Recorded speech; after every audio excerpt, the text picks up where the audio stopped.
Spawn. Call of Duty Ghosts is announced, and here we go again with yearly iterations. Drop me a line in the comments below to discuss, but first, my opinion. I'm Tarmac, and this is Feature Creep.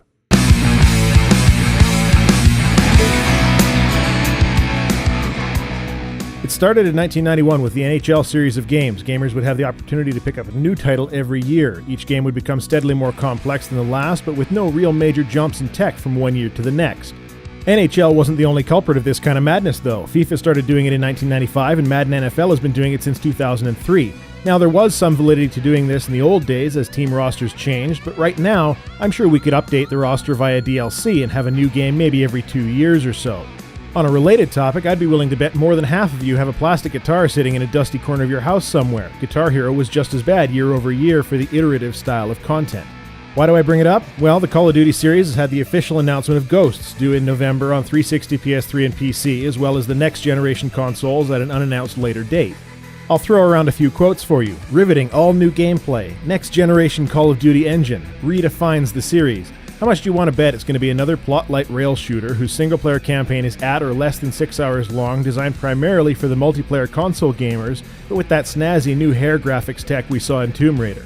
Are they going to give us larger areas with more freedom to move? It would be nice. How about a campaign that actually lets us use the awesome gear like the one-trick show ponies in Black Ops 2? Wingsuits, stealth, and climbing gloves, I'm looking at you.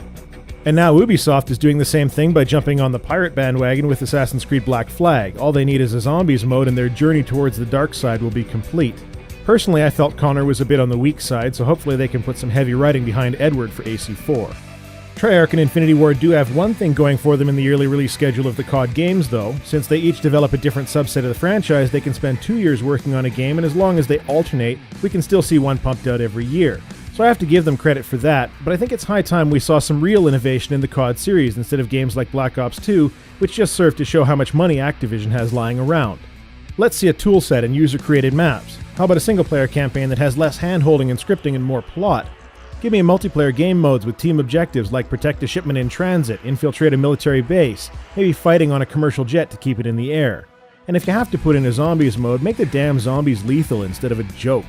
Yearly iterations are only a bad thing because the company in question chooses not to spend enough time making the title stand out. It does not have to be this way.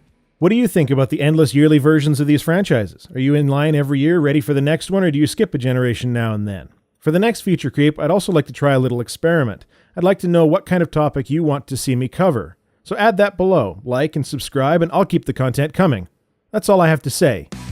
Tarmac out.